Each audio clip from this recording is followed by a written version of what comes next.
नमस्कार सभी को। एक बार फिर से स्वागत है एक और नई वीडियो में। और ये हमारे इस हफ्ते की वीडियो है जो कि हर हफ्ते एक नए कॉन्सेप्ट को हम समझते हैं, उसको ढंग से समझने की हम कोशिश करते हैं। और हफ्ते में एक बड़ी वीडियो हमारी ये रहती है। पिछली बार जो वीडियो थी वो धर्म के ऊपर थी और धर्म के बारे में और धार्मिकता के बारे में थी। तो जो आज की जो वीडियो है उसका जो हमारा टॉपिक है वो है रियल स्पिरिचुअल अवेकनिंग। मतलब आज हम विचार करेंगे कि सच में जो आध्यात्मिक जागरूकता या जिसको कहें हम एनलाइटमेंट या ज्ञान प्राप्त हो जाना या उसके नज़दीक का कोई अनुभव या कोई अगर वो रियल में है तो किस क्या क्या उसके स्वरूप हो सकते हैं। क्योंकि कहीं ना कहीं हम चाहे वो धन का मार्ग हो चाहे वो धर्म का मार्ग हो, खोज हम कुछ ना कुछ ऐसी ही चीज़ रहे हैं। या तो हम मुक्ति खोज रहे हैं, चाहे वो धन से खोज रहे हैं तो भी हम मुक्त होने की ही कोशिश कर रहे हैं कहीं ना कहीं अंदर ही अंदर। तो आज की इस वीडियो में हम विचार करेंगे कि ऐसा क्या हो सकता है कि एक स्पिरिचुअल अंडरस्टैंडिंग क्या हो सकती है, एक हायर स्पिरिचुअल अंडरस्टैंडिंग या हायर वो स्पिरिचुअल जो अनुभव है वो क्या हो सकता है, क्या वो होना चाहिए, क्या उसे समझा जाता है, क्या वो हो सकता है। तो इस बारे में थोड़ा सा हमें विचार करेंगे तो थोड़ा सा क्लियरिटी आएगी। सबसे पहले तो हम समझते हैं कि जब हम बात करते हैं आध्यात्मिकता की या आध्यात्मिक ऊंचाई की बात हम करते हैं तो हमें लगता है कि कोई ऐसी चीज़ कि एकदम से किसी दिन ऐसा होगा। ये ज़्यादातर रिलेट कर पाएंगे जो ध्यान करते हैं, जो किसी रास्ते को फॉलो करते हैं, धर्म के मार्ग को फॉलो करते हैं या योग के मार्ग को फॉलो करते हैं, उनसे ज़्यादा रिलेट हो पाएगा। आम आदमी इस वीडियो से कम ही रिलेट कर पाएगा। अगर आप थोड़ा ध्यान करते हैं, भक्ति करते हैं तो आप रिलेट कर पाएंगे। तो सबसे पहले हम समझते हैं कि हम क्या समझते हैं।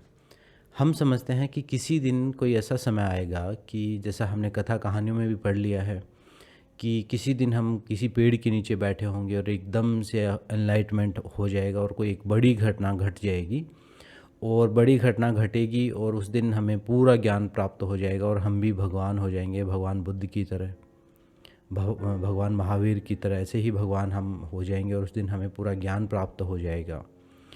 या फिर कई बार हमें लगता है कि हम एकदम से ऐसे कर्म करते हुए या भक्ति करते हुए या जो भी अपने रिचुअल्स हैं उनको फॉलो करते करते किसी दिन ऐसा आएगा, कोई दिन ऐसा आएगा कि हम स्वर्ग में बैठे होंगे सफ़ेद कपड़े पहन के और एकदम शांति अनुभव कर रहे होंगे और कुछ नहीं कर रहे होंगे। तो ये दोनों अनुभव हो सकते हैं।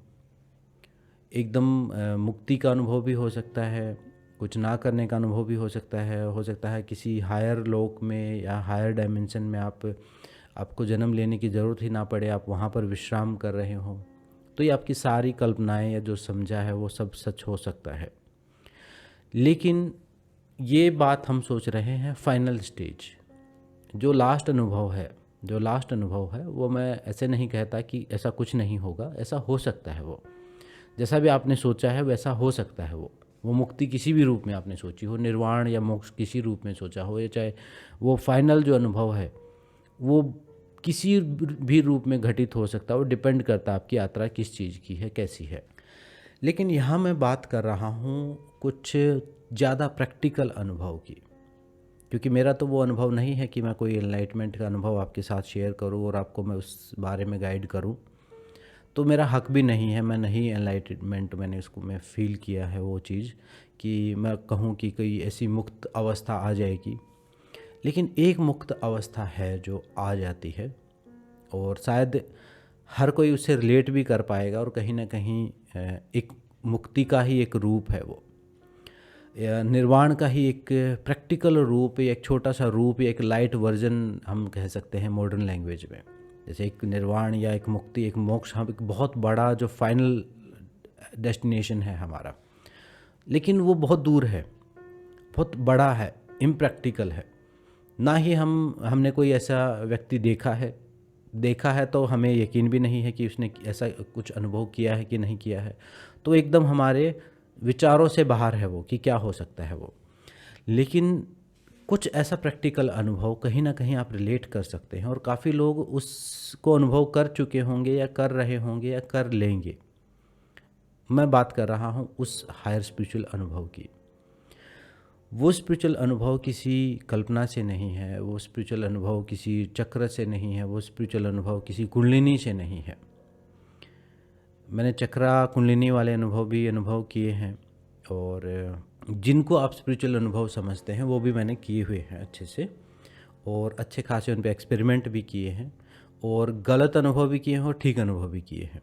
तो ये समझ लीजिए इस बात को कि मैं अगर ये बात मैं आपको बता रहा हूँ तो एक अनुभव के साथ ही बता रहा हूँ, ऐसे नहीं बता रहा। तो जो चक्र कुंडलिनी और वो सब महसूस करने के बाद ही मैं आपको बता रहा हूँ कि जो रियल स्पिरिचुअल अनुभव, अगर मैं जिस चीज़ को आध्यात्मिक अनुभव कहूँ तो वो क्या हो सकता है। एक एक तो वो बड़ा अनुभव हो गया कि वो कभी होगा कि नहीं होगा उसके बारे में कुछ नहीं कहा जा सकता है।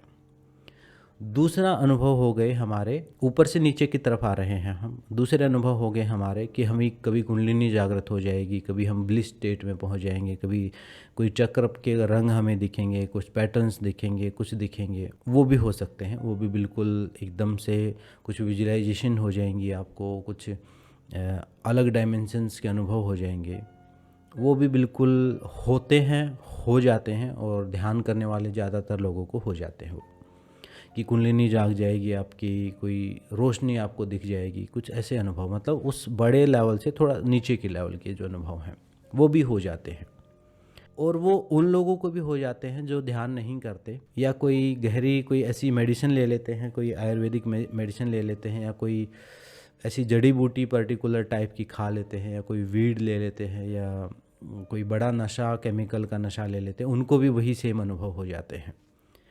तो इसलिए उनको भी हम इतना रिलायबल अनुभव नहीं कह सकते कि वो हमारी विजुअलाइजेशन है, कि वो सच के अनुभव हैं। वो सच के अनुभव अगर 10 लोगों को होते हैं तो 90% वो कल्पनाओं से ही होते हैं, ये चीज़ आप ध्यान रखिए। वो 90% जो है वो 10% असली हैं, तो 90% आपके माइंड के द्वारा क्रिएटेड ही हैं, या आपके अंदर ही भरे हुए विचार, भावनाएं, कल्पनाएं हैं, वही रिफ्लेक्ट होती हैं, वही चीज़ दिखती हैं, वही चीज़ें आपको अनुभव होते हैं। लेकिन मैंने देखा है कि वो जब अनुभव होते हैं आपको, तो उससे कोई ख़ास परिवर्तन आपके अंदर होता नहीं है, कोई ख़ास परिवर्तन उनसे नहीं होता है। ठीक है, वो अनुभव होते हैं, वो मैंने करके भी देखे हैं, और वो एक ब्लिस स्टेट रहती है। किसी का कोई कुछ दिन अनुभव, किसी का कोई कुछ घंटे इफ़ेक्ट रहता है, किसी का कुछ दिन तक इफ़ेक्ट रहता है। वो एक है, एक वो भी आयाम है, वो उसको झूठ नहीं कह सकते। और तीसरा और सबसे आखिरी अनुभव वो है जो मैं चाहता हूँ, जो मुझे लगता है कि वो एकदम स्पिरिचुअल अनुभव है। उस अनुभव का मतलब है कि कोई अनुभव ना होना। मतलब अब आप ध्यान कर रहे हैं, साधना कर रहे हैं, ज्ञान मार्ग पर चले हैं, भक्ति मार्ग पर चले हैं, हठ योग पर चल रहे हैं, किसी भी मार्ग पर चल रहे हैं। अब आपको कोई चक्र और कुंडलिनी तो नहीं जाग रही है आपकी। अब आपको कोई ज्ञान की प्राप्ति तो नहीं हो गई है किसी पेड़ के नीचे बैठ के, या कहीं किसी और लोक में तो आप सफ़ेद कपड़े पहन के नहीं बैठ गए हैं। लेकिन जहाँ हैं इसी लोक में, इसी डायमेंशन में, इसी 3D वर्ल्ड में, इसी भौतिक जगत में अपने काम काज को करते हुए, अपने घर परिवार में रहते हुए, अपने इसी जीवन को जीते हुए आप एक ब्लिस स्टेट महसूस करते हैं। आप एकदम हर चीज़ से एक कदम दूर हो जाते हैं। काम आप हर कुछ करते हैं, सब कुछ करते हैं, वो यही खाना खाएंगे, भूख भी लगेगी, नींद भी आएगी, सब होगा। लेकिन उसके अंदर जो लगाव था, उसके अंदर जो इन्वॉल्वमेंट थी आपकी, या उसको करने का जो ढंग था आपका, दिखने में आप वैसे ही दिखेंगे, करने में आपको दूसरों को दिखेगा ऐसे ही कर रहे हैं, लेकिन कहीं ना कहीं एक अंदर जो है एक अलग प्रकार की अवेकनिंग जो है वो आ जाती है। मतलब क्रोध आप तब भी करेंगे, ऐसा नहीं कि आप बिल्कुल क्रोध नहीं उठेगा, काम, क्रोध, मोह, लोभ सब होगा, लेकिन तब आप उसको देख पाएंगे, थोड़ा डिटैच हो जाएंगे, और आपको एक एक चीज़ दिखेगी कि हाँ मैं क्रोध कर रहा हूँ, अब मैं मोह में हूँ, अब कोई लगाव हो गया है, अब कोई वैराग्य हो गया, हर चीज़ आप देख पाएंगे। ये बहुत ही बिगनर लेवल का अनुभव है, और ये भी अपने आप में एक बड़ी ट्रांसफॉर्मेशन की शक्ति रखता है। अब ये बिगनर लेवल का अनुभव इसलिए नहीं कह रहा कि आप 2 दिन कुछ करेंगे और तीसरे दिन आपको हो जाएगा, इतना आसान तो ये भी नहीं है। लेकिन ये हर किसी के लिए प्रैक्टिकल है। जब हर कोई ध्यान करता है, जब साधना करता है, एक साधक किसी भी मार्ग पर चलता है, तो ज्ञान को ज्ञान के तरीके से होगा, ध्यान को वाले को ध्यान के तरीके से होगा, लेकिन ये चेतना का विस्तार होता है। चेतना में जो बदलाव जो है वो आपको महसूस होता है। पहली चीज़ ये होती है कि आप एक कदम दूर हो जाते हैं चीज़ों से। वही सारी चीज़ें रहेंगी, वही संसार रहेगा, वही घर, वही बार, सब वही रहेगा, लेकिन आपकी इन्वॉल्वमेंट उसमें अलग तरीके की हो जाएगी थोड़ी सी, और वो सिर्फ आपको ही पता है, दूसरों को नहीं पता चलता वो। पहली चीज़ ये होती है। दूसरी चीज़ क्या होती है? दूसरी चीज़ होती है ड्युअलिटी, जो होती है, जो द्वंद्व है। आपको समझ में आ जाता है कि ये जो संसार है ये द्वंद्व से बना हुआ है। आप दुखों से, जो कहते हैं ना कि हम ध्यान करते हैं दुख मुक्ति के लिए, तो वो दुख मुक्ति ऐसा नहीं कि आपको कोई दुख नहीं होगा। आपको ये समझ में आ जाएगा कि आप यहाँ पर हैं तो यहाँ दुख भी होंगे और सुख भी होंगे। यहाँ जो यिन यांग का सिद्धांत है, जो शिव शक्ति का सिद्धांत है, जो एक्टिव पैसिव का सिद्धांत है, जो पुरुष और प्रकृति का जो सिद्धांत है, वो आपको एकदम से इस दुनिया में नज़र आना शुरू हो जाएगा। और जब वो सिद्धांत नज़र आना शुरू हो जाएगा तो आप एक टाइप से उस सिद्धांत को समझ के उससे ऊपर उठ पाएंगे। ऊपर उठने का मतलब, जिसको महात्मा बुद्ध ने मध्य मार्ग कहा है। जैसे पहले मैं ड्युअलिटी आपको समझाता हूँ क्या चीज़ है। ड्युअलिटी का मतलब है कि आपके लेफ्ट ब्रेन है, आपका राइट ब्रेन है, आपके अंदर एक एक्टिव मोड है, एक पैसिव मोड है, एक लॉजिकल माइंड है, एक इमेजिनरी माइंड है, एक क्रिएटिव माइंड है, एक आपके अंदर मेल एनर्जी है, एक फीमेल एनर्जी, एक शिव की ऊर्जा है, एक शक्ति की ऊर्जा है। तो ये ड्वेल होने की वजह से एक इड़ा नाड़ी है, पिंगला नाड़ी है, सूर्य चंद्रमा दोनों आपको प्रभावित करते हैं। तो जब ये सारी चीज़ें आपके ड्युअलिटी आपके अंदर हो गई है, यानी अब आप यहाँ पर ड्युअलिटी में जी रहे हैं, तो अब इस ये ड्युअलिटी आपको जीवन में भी देखने को मिलती है। सुख दुख के रूप में, दिन रात के रूप में, जन्म मरण के रूप में, अच्छे बुरे के रूप में, काले सफ़ेद के रूप में, मेल फीमेल के रूप में, हार जीत के रूप में। हर चीज़ में दो ऑप्शन होते हैं आपके पास, या तो आप हारेंगे या आप जीतेंगे, या कोई बात अच्छी लगेगी या कोई बुरी लगेगी, या आपको सुख होगा किसी चीज़ से या किसी चीज़ से दुख होगा, या आप पैदा हो रहे होंगे या आप मर रहे होंगे। हर श्वास बाहर जा रही है, मर रहे हैं हम, हर श्वास अंदर आ रही है, फिर नया जीवन पैदा हो रहा है हमारे अंदर, नए सेल बन रहे हैं, पुराने सेल मर रहे हैं। इसी ड्युअलिटी को हम पूरी लाइफ एक्सपीरियंस करते हैं। इसी धर्म, इसको ताओ भी बोलते हैं। धर्म मतलब ताओ एक चाइनीज फिलोसफी है। ताओ तंत्र, वही है तंत्र, वही है धर्म। ये एक सिस्टम है। ये सिस्टम आपको साफ साफ समझ में आ जाता है। और जब आपको सिस्टम समझ में आ जाता है तो आपको पता है कि आज राग है तो कल द्वेष भी हो जाएगा इसके साथ। आज मुझे ये अच्छा लग रहा है तो कल ये व्यक्ति बुरा भी लग सकता है। आज कोई सुख मुझे मिला है तो ये जब सुख दूर जाएगा तो ये दुख भी दे के जाएगा। आपको पता है आज घर में कोई पैदा हुआ है और खुशी हो रही है तो कल घर से कोई ना कोई चला भी जाएगा। आपको ये ड्युअलिटी जो है समझ में आनी शुरू हो जाती है। जब ये ड्युअलिटी ये द्वंद्व जब जीवन का समझ में आना शुरू हो जाता है कि दिन के साथ रात जुड़ी है, सुख के साथ दुख जुड़ा है, और इनको अकेले लेने का कोई ऑप्शन नहीं है। मतलब आप समझ लीजिए, भगवान के सामने आप किसी दुकान पर जाएं, भगवान को दुकानदार समझें और आप कोई चीज़ लेना चाहें, आप सुख मांगे तो दुख पैकेज है, अकेला उपलब्ध नहीं है। दिन मांगे तो रात साथ लेनी पड़ेगी आपको, कॉम्बिनेशन है, वो सेट में है दोनों। तो ये ड्युअलिटी आपको समझ में आनी शुरू हो जाती है। फिर धीरे धीरे जब ये ड्युअलिटी समझ में आनी शुरू हो जाती है तो आप इससे बाहर निकलने के लिए, और कहीं ना कहीं ये द्वंद्व ही माया है। मतलब माया क्या है कि एक तराजू है, कभी लेफ्ट साइड झुक रहा है और कभी राइट साइड झुक रहा है, कभी आप एक्टिव हो रहे हैं, कभी पैसिव हो रहे हैं, कभी सुखी हो रहे हैं, कभी दुखी हो रहे हैं। तो उसी द्वंद्व में ही कभी आप भावुक हो रहे हैं, कभी लॉजिकल माइंड आपका पूरा एक्टिव हो जाता है। तो इसी द्वंद्व में ही आपको समझ में आता है कि ये क्या चल रहा है, ये सारा खेल।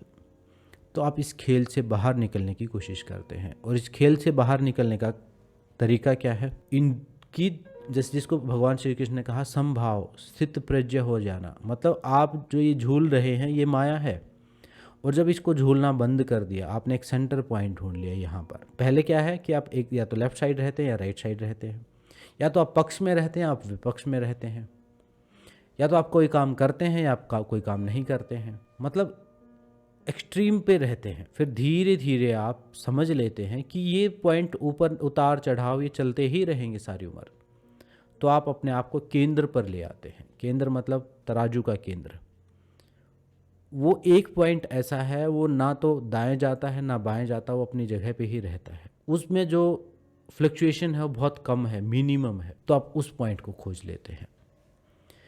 फिर आपके जीवन में सुख आए तो आप बहुत ज़्यादा पागल नहीं हो जाते। फिर कभी आपके अंदर दुख, आपके जीवन में दुख आए तो भी आप बहुत ज़्यादा पागल नहीं हो जाते हैं। आपको पता है ये अनुभव हैं और इनको अनुभव को करना पड़ेगा, इनको समझना पड़ेगा, समझ के ही इनसे पार जाया जा सकता है। और इसका मतलब पार जाने का मतलब ये नहीं कि सुख दुख आएंगे नहीं, आएंगे। पार जाने का मतलब है ये आपके ऊपर इफेक्ट नहीं करेंगे। कुछ तो होगा ही, कोई तो पैदा होगा ही, कुछ तो मिलेगा ही, या मिलेगा नहीं या तो खोएगा। दिन नहीं होगा तो रात होगी, रात नहीं हुआ तो दिन होगा, कुछ ना कुछ तो होगा ही। जब तक हम जीवित हैं तो इन दोनों में से कुछ ना कुछ तो चलता ही रहेगा। तो इस द्वंद्व को समझने लग जाता है जब एक व्यक्ति खुद को जानने की तरफ ध्यान करने की कोशिश करता है, कुछ माइंडफुलनेस की प्रैक्टिस करता है, योग के अभ्यास करता है, ज्ञान का अभ्यास करता है, ज्ञान को के मार्ग पर चलता है, कुछ भी करता है, तो ये एक स्पिरिचुअल अवेकनिंग मैं समझता हूँ आ गई है। शुरुआत में इस द्वंद्व में झूलता है इंसान, धीरे धीरे इस द्वंद्व से पार पा लेता है। फिर उसको समझ में आ जाता है कि ये जो चीज़ है ये चलेगी ही चलेगी, ये माइंड का ही खेल है। तब वो इस सारे कार्यक्रम को, पहले वो इसको समझता है, फिर इस पूरे कार्यक्रम को करना नहीं छोड़ता, फिर वो इस पूरे कार्यक्रम में उतर जाता है। और वही असली स्पिरिचुअलिटी है। छोड़ना तो मतलब समझ लीजिए बिगनर स्टेज, कि आपको पता चल रहा है कि अब आपके जीवन में तराजू था और ये उतार चढ़ाव चले हुए थे। कभी कुछ मिल रहा था, कभी कुछ खो रहा था, कभी आप कामयाब हो रहे थे, कभी फेल हो रहे थे। जब ये होते होते होते पहले तो आपने बचाव किया, आप सेंटर में आ गए, आप समभाव में स्थित हो गए। लेकिन फिर आपको समझ में आ जाता है कि मैं यहाँ पर ना करने के लिए अर्जुन जैसी स्टेज आ जाती है। आपको समझ में आ जाता है कि अब युद्ध करूं कि नहीं करूं। आपको समझ में आ जाती हैं चीज़ें। लेकिन फिर एक समय ऐसा आता है, आप हर चीज़ को जानते हुए उस चीज़ के अंदर उतर जाते हैं। अब आप झूल भी रहे हैं, उतार चढ़ाव आ भी रहे हैं, लेकिन आपके ऊपर कोई इफेक्ट नहीं हो रहा है। अब आप उसको आनंद की तरह ले रहे हैं। अब दुख आया है तो उसको लर्निंग की तरह ले रहे हैं, सुख आया है तो उसको रिवॉर्ड की तरह ले रहे हैं, दुख आया तो उसको ट्रेनिंग की तरह ले रहे हैं, सुख आया है तो उसको उस ट्रेनिंग से मिला हुआ जो फल है उसकी तरह ले रहे हैं। अब आपको पता है कि ये पूरा जो जीवन है द्वंद्व से ही बना हुआ है। कोई जिया है तो कोई मरेगा भी। आप इस जीवन के धर्म को यानी सिस्टम को स्वीकार करते हैं, ना आप इससे भागते हैं, ना आप इसको इग्नोर करते हैं, आप इसके प्रति जाग जाते हैं। तो तब जो है बाहर की जो माया है वो आपको प्रभावित करना बंद कर देती है। तब आपके जीवन में एक प्लेफुलनेस आती है, तब आपके जीवन में एक अभिनय की तरह हर चीज़ होती है। तब आप हंसते हैं तो बच्चों की तरह हंसते हैं, तब आप दुखी भी होंगे तो पूरे दुखी हो जाएंगे, लेकिन आपको पता है अंदर से कि आप कितने दुखी हैं। और वही एक डिटैचमेंट जो है, वही एक वो अवस्था कही गई है जिसमें कहा कि कमल कीचड़ में रह के गंदा नहीं होता है। वो अवस्था, वो मुक्ति की अवस्था होती है। एक समय ऐसा था कि कमल कीचड़ से बाहर निकल चुका था तो गंदा होगा ही नहीं, पड़ ही नहीं रहा है। ये स्टेज बताई मैंने। एक समय ऐसा आता है कि आप हर चीज़ से दूर जाना चाहते हैं, फिर एक समय ऐसा आता है आप हर चीज़ में इन्वॉल्व हो जाते हैं जानबूझ के, और आपको पता है। तो उस व्यक्ति को मैं समझता हूँ कि ये स्पिरिचुअली अवेक हो चुका है, उसको समझ में आ गया है। अब जब वो मरेगा तो उसकी आत्मा को क्लियर होगा, अब वो मरेगा तो उसकी आत्मा को क्लियर होगा कि दोबारा से पैदा होने का कारण है कि नहीं है। तो वो कहीं ना कहीं ये जो मुक्ति है, ये सुख दुख से पार होने की जो मुक्ति है, जन्म मरण से पार जो होने की मुक्ति है, इस द्वंद्व से बाहर निकल के, इस द्वंद्व में रहते हुए इस द्वंद्व में इन्वॉल्व ना होने की जो आर्ट है, वही असली मुक्ति है, वही असली मोक्ष है। और बाकी जो रहे अनुभव, वो अनुभव आपके अगर हो रहे हैं तो अच्छा है, वो भी करते रहें, कोई दिक्कत नहीं है। लेकिन अगर वो अनुभव आपकी चेतना में कोई परिवर्तन नहीं कर पा रहे हैं और आपके दृष्टिकोण में कोई परिवर्तन नहीं कर पा रहे, आपके अंदर कोई बदलाव नहीं लेके आ रहे हैं, तो वो समझिए वो आपके मन का ही खेल है, वो अनुभव कोई अनुभव है नहीं। आप वो सारी चीज़ें करें, मैं ये नहीं कहता कि आप कुछ ना करें, क्योंकि कुछ ना करने वाली जो अवस्था वो तो बहुत लास्ट में जाके आती है। पहले आप कुछ ना कुछ तो करेंगे, कुछ योग करेंगे, कुछ ध्यान करेंगे, कुछ प्राणायाम करेंगे, कोई मंत्र जाप करेंगे, कोई भगवान का नाम लेंगे, कुछ तो करेंगे ही। और वो कुछ करने का और करते करते करते करते एक पॉइंट ऐसा आएगा जब आपको वो करना नहीं ज़रूरत पड़ेगी, आपको आप उस करने से बाहर निकल जाएंगे। तब आप 24 घंटे योग की अवस्था में हैं, तब आप पूरे योगी हैं, तब आप योगी बोल सकते हैं अपने आप को, क्योंकि तब आपने एक सिस्टम को जान लिया है, अपने अंदर के सिस्टम को भी जान लिया है और बाहर के सिस्टम को भी जान लिया है। तब आपके लिए जीवन जो है वो ना कोई सुख है ना कोई दुख है, तब आपके लिए दोनों ही आनंद की स्थितियां हैं। जैसे मूवीज़ में देखते हैं, एक टाइम ऐसा आता है कि हीरो स्ट्रगल कर रहा होता है और एक टाइम ऐसा आता है कि हीरो पूरा आनंद ले रहा होता है। लेकिन उस एक्टर को पता होता है करते करते कि ये जो भी चल रहा है ये सिर्फ फिल्म में चल रहा है, अंदर से वो डिटैच रहता है। और वही मेरे मायने में रियल मुक्ति है, वही मेरे मायने में एक रियल अवेकनिंग है। अगर आपको अनुभव हो रहे हैं कुंडलिनी के चक्रों के, और आपको अनुभव हो रहे हैं पता नहीं क्या क्या कि क्या, पता नहीं आप आउट ऑफ बॉडी चले गए हैं, लेकिन अगर आपके जीवन में कोई परिवर्तन नहीं हो रहा है उन अनुभव से, और फिर आप वही सब कुछ सुखी दुखी हो रहे हैं, तो समझिए कहीं ना कहीं कोई चीज़ गलत हो चुकी है और कहीं ना कहीं कोई ये गलत खेल आपने खेल लिया है। तब आपको अलर्ट होने की ज़रूरत है, तब आपको सेल्फ एनालाइज करने की ज़रूरत है, अपनी साधना को भी एनालाइज करने की ज़रूरत है, सिर्फ अनुभव के चक्कर में ना पड़े। ये वीडियो बनाने का मेरा उद्देश्य क्या था? ये वीडियो बनाने का मेरा उद्देश्य है कि आध्यात्मिकता जो है वो चेतना का विस्तार है, आपके देखने का ढंग बदल जाएगा। और किसी स्तर पर जाके आपको हो सकता है, अगर आप भक्त हैं तो आपको भगवान के दर्शन हो जाएं, और अगर आप ध्यानी हैं तो हो सकता है आप समाधि में पहुंच जाएं, और अगर आप ज्ञानी हैं तो आपको हो सकता है सब कुछ एक ही नज़र आए। वही वेदांत वाला जो सिद्धांत है, अहम ब्रह्मास्मि वाला इफ़ेक्ट आपके कभी सच में ही अनुभव हो जाए। लेकिन वो बहुत लास्ट है, उससे पहले जो अवेकनिंग जो आएगी वो इस टाइप से आएगी। आप प्रभावित होना बंद हो जाएंगे, तब आपके लिए गुस्सा करना, तब आपके लिए चिड़चिड़ करना, तब आपके लिए दुखी होना थोड़ा मुश्किल ही काम होता है उसमें। तब आप होंगे तो किसी उद्देश्य के लिए होंगे, बिना उद्देश्य के आप सारे दिन स्ट्रेस में नहीं रहेंगे। तब आपने अपने माइंड के दोनों हिस्सों को कंट्रोल कर लिया है, दायां और बायां हिस्सा। तब आप लॉजिक भी लगाते हैं, तब आप भावनाओं का भी उपयोग करते हैं। तब आप अकेले लॉजिक लगा के सिर्फ मशीन नहीं हो गए हैं, और तब आप अकेले भावुक होके कोई आप दुखी आत्मा भी नहीं हो गए हैं। आप दिमाग के दोनों सेंटर आपके प्रॉपर काम कर रहे हैं उस अवस्था में। आपको जहाँ लॉजिक की ज़रूरत है वहाँ लॉजिक भी उपयोग करते हैं आप, जहाँ आपको भावनाओं की ज़रूरत है वहाँ भावनाएं भी उपयोग करते हैं। अभी समस्या ये है, जो भावुक हैं वो हर जगह भावनाएं ही लगा रहे हैं, और जो लॉजिकल माइंड वाले हैं वो हर जगह लॉजिक ही लगा रहे हैं, वो भावनाओं में भी लॉजिक ही लगा देते हैं। तो वो फिर अंडरस्टैंड नहीं कर पाते, चीज़ें टूट जाती हैं, बिखर जाती हैं। तो मेरे हिसाब से आपको इस दिशा में काम करना चाहिए। और दुखों से मुक्ति का मतलब आप ये ना समझें कि किसी दिन ऐसा आएगा कोई दिन कि आपको कोई दुख नहीं होगा और आप एकदम से पृथ्वी से ऊपर उठ जाएंगे और हल्के हो जाएंगे और डिवाइन सोल हो जाएंगे। ऐसा नहीं होने वाला है। एटलीस्ट तब तक तो नहीं होने वाला जब तक ये पंच तत्वों का शरीर आपके साथ है। जब तक ये 60-70 किलो का जो शरीर है आपके पास, और कुछ के पास तो कुछ ज़्यादा ही भारी है, तो तब तक तो ये नहीं होने वाला है। तब तक तो आप पृथ्वी से नहीं उठने वाले हैं। ये शरीर छूट जाए, फिर आप हवा में उड़ जाएं, फिर आप सफ़ेद कपड़े पहन लें, फिर आप किसी स्वर्ग लोक में पहुंच जाएं, फिर आप किसी अलग डायमेंशन में पहुंच जाएं, वो ठीक है। लेकिन जब तक यहाँ है, अभी जीवन की सच्चाई कहाँ है? यहीं पर, इस 3D वर्ल्ड में। और इस 3D वर्ल्ड से मुक्त वही हो सका है, इस भौतिक संसार से मुक्त वही हो सका है जिसने इसको जान लिया है, पहचान लिया। इससे भाग के कोई नहीं मुक्त हो चुका है। ऐसा समझे कि यहाँ पर सोल जेल की तरह काटने के लिए, समय सज़ा काटने के लिए आती है, और जब तक नहीं सज़ा पूरी होगी, जब तक वो लेसन उसको नहीं समझ में आ जाएगा। अब कोई जेल से भागे और सोचे कि मैं जेल से मुक्त हो जाऊं, तो वो नहीं मुक्त हो सकता, बल्कि उसको और अच्छे से जेल होगी फिर। तो यहाँ से मुक्त होने का एक ही तरीका है कि यहाँ पर रहते हुए मुक्त होना, इन सारी चीज़ों के अंदर रहते हुए मुक्त होना है।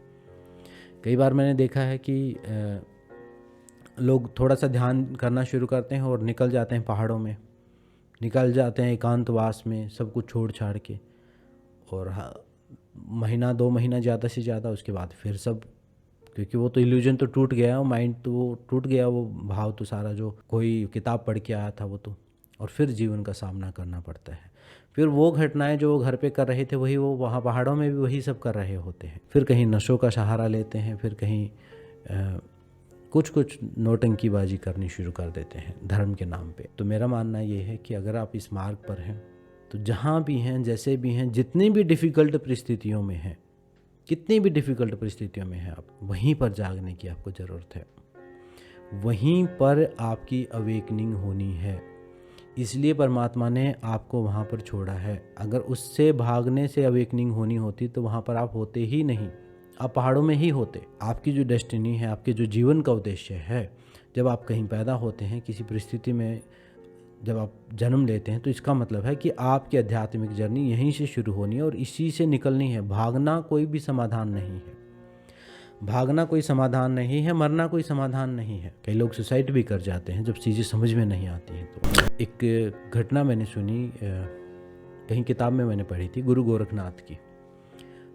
गुरु गोरखनाथ के पास एक व्यक्ति भागा हुआ आया और उसने कहा कि मैं मरना चाहता हूँ, मैं आत्महत्या करना चाहता हूँ, मुझे नहीं जीना इस दुख में, इस संसार में। कोई बात हुई होगी, जो भी घटना हुई होगी। तो गुरु गोरखनाथ ने कहा जाओ और मरो, मर के देखो। तो वो आदमी हैरान हुआ। उस आदमी ने कहा कि मैं और भी गुरुओं के पास गया हूँ, और भी महात्माओं के पास मैंने ये बात कही है जाके कि मुझे नहीं जीना। तो सब ने कहा है कि नहीं, मरना तो बुरी बात है, मरना तो नहीं चाहिए, ये तो गलत बात है। इस टाइप्स की बातें कही हैं कि ये तो अधर्म है, ये तो पाप है। लेकिन आप कह रहे हैं कि जाओ मर के देखो। तो गुरु गोरखनाथ ने कहा क्योंकि मैंने मर के देखा है, मैंने शरीर को छोड़ के देखा है कि मरने से भी अगर मरते तो मरना ठीक ही होता, मर के भी मरते तो नहीं। जो संस्कार जो अंदर बैठ गए हैं, जो भय अंदर बैठ गए, जो असुरक्षा अंदर बैठ गई है, जो चीज़ें गहरी हो गई हैं अपने संस्कार के रूप में, वो तब भी पीछा नहीं छोड़ने वाली। जब शरीर छूट जाएगा, अब कुछ बताने के लिए आपके पास शरीर तो है कम से कम, अब कुछ दिखाने के लिए, कुछ दुख दिखाने के लिए आप किसी के पास फ़ोन मिला सकते हैं, अपनी चोट किसी को दिखा सकते हैं।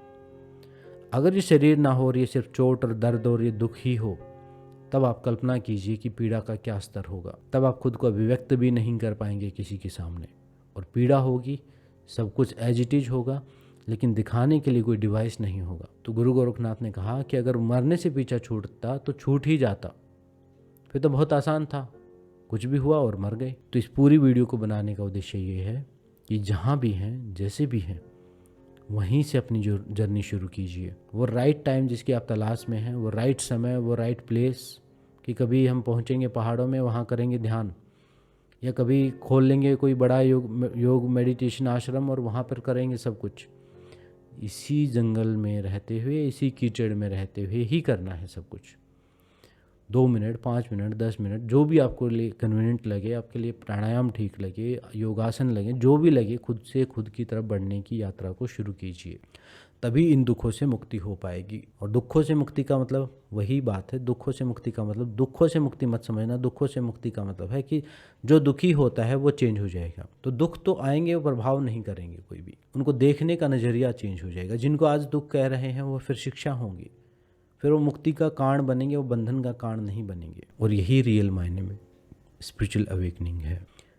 तो ये वीडियो थी, थोड़ी सी कुछ चीज़ें मैंने शेयर की। अब बहुत कॉम्प्लिकेटेड चीज़ें हैं मुझे पता है, और किसी का, जिसको ज़रूरत नहीं है वो तो सुनेगा ही नहीं। लेकिन किसी एक व्यक्ति को भी अगर ज़रूरत है, किसी एक व्यक्ति के माइंड में भी ऐसा कुछ चला हुआ है, तो उस चीज़ को क्लियर कर लें कि अनुभव को चेंज ना करें, चेतना के विस्तार को देखें। अगर हो रहा है तो आप सही रास्ते पर हैं, अगर नहीं हो रहा है और अनुभव कुछ भी हो रहे हैं तो फिर आप गलत रास्ते पर हैं। तो आज की वीडियो में इतना ही। उम्मीद है मेरी बातें समझ में आई होंगी, और समझ में आई हैं तो वीडियो को आप लाइक कर सकते हैं, अपने विचार प्रकट कर सकते हैं कमेंट बॉक्स में। मिलते हैं नेक्स्ट वीडियो में। मेरी बातों को ध्यान से सुनने के लिए सबका धन्यवाद। सबको नमस्ते। ओम शांति शांति शांति।